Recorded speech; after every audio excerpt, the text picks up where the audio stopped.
Assalamualaikum warahmatullahi wabarakatuh. Hamdan syukran lillah, wassalatu wassalamu ala rasulillah.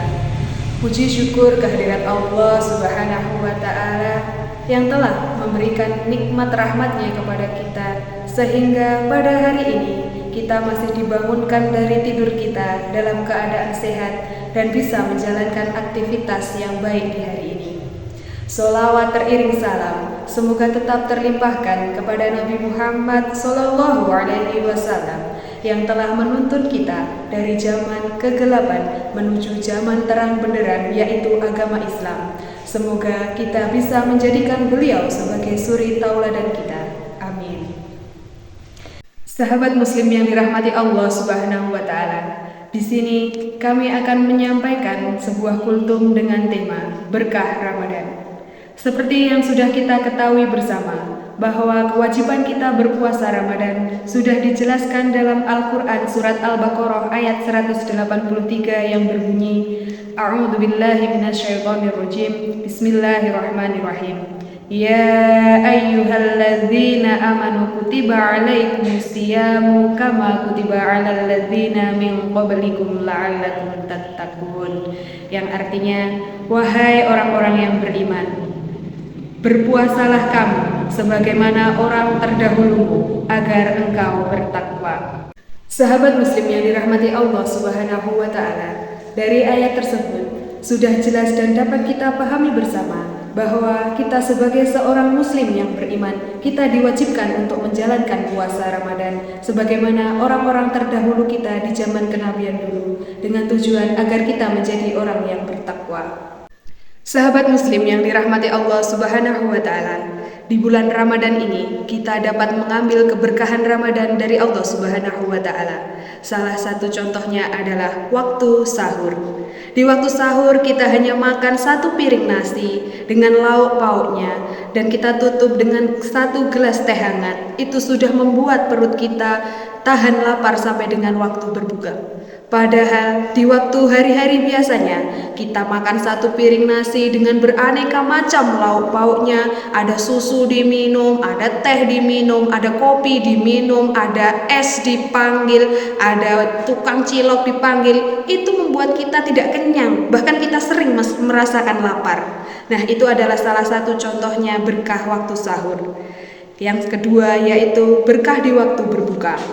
Saat menjelang berbuka, perut terasa lapar, terasa dahaga saat melihat bahan-bahan masakan yang ada di rumah. Ada ayam, pengen digoreng, ada ikan, pengen disayur, ada semangka, pengen dikupas, ada degan, pengen diambil. Seakan-akan semua itu akan kita masukkan ke dalam perut kita saat waktu berbuka. Tetapi saat waktu berbuka tiba, apa yang kita ambil? Kita hanya mengambil satu gelas teh hangat dan dengan 3 butir kurma.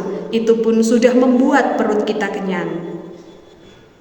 Sahabat muslim yang dirahmati Allah Subhanahu wa taala, poin yang ketiga, kita diajarkan untuk tidak bersifat boros. Seperti yang sudah dijelaskan dalam poin pertama dan kedua tadi, bahwa kita tidak boleh mementingkan keinginan kita saja, melainkan kita harus memenuhi kebutuhannya saja. Seperti contohnya tadi, saat kita menginginkan semua makanan masuk ke dalam perut, ternyata yang kita butuhkan hanya teh hangat dan 3 butir kurma saja. Sama dengan kehidupan kita sehari-hari. Kita tidak boleh memenuhi segala keinginan kita yang bersifat tidak penting, tetapi yang kita penuhi adalah kebutuhannya saja. Yang selanjutnya, poin yang keempat, yaitu kita diajarkan untuk disiplin. Contohnya, disiplin pada waktu saja. Saat kita menjalani kehidupan sehari-hari, misalnya kita seorang pekerja, kita datang ke kantor, kita datang ke sekolah, padahal waktunya itu jam 7 tepat. Tetapi biasanya kita datang jam 7 lebih 15, bahkan setengah 8. Dan kita tidak merasakan efeknya kepada diri kita atau kepada masyarakat. Itu sudah kita jadikan kesalahkaprahan. Tetapi berbeda saat di bulan Ramadan ini. Telat 1 detik ataupun 1 menit saja, itu sudah berakibat fatal. Contohnya, pada saat waktu sahur, saat kita sudah mengambil nasi, lauknya, ada telur, ada ayam, ada sayur, ada es, ada susu, ada kopi, dan lain sebagainya. Tetapi saat sudah tiba waktu imsak, walaupun hanya 1 detik atau 1 menit saja terlewat, pasti kita akan berhenti menghabiskan makanan-makanan kita itu tadi. Sama dengan waktu berbuka. Saat semua makanan sudah terhidang di meja, kita tinggal pilih kita mau makan yang mana. Tetapi saat azan kurang 1 detik pun kita tidak berani walaupun hanya mencicipi 1 butir kurma. Sahabat muslim yang dirahmati Allah Subhanahu wa Ta'ala, itulah beberapa contoh berkah di bulan Ramadan yang Allah berikan kepada kita. Semoga kita dapat mengimplementasikan dalam kehidupan sehari-hari. Selamat menjalankan puasa Ramadan. Sekian yang dapat kami sampaikan. Albiru manittaqo. Wassalamualaikum warahmatullahi wabarakatuh.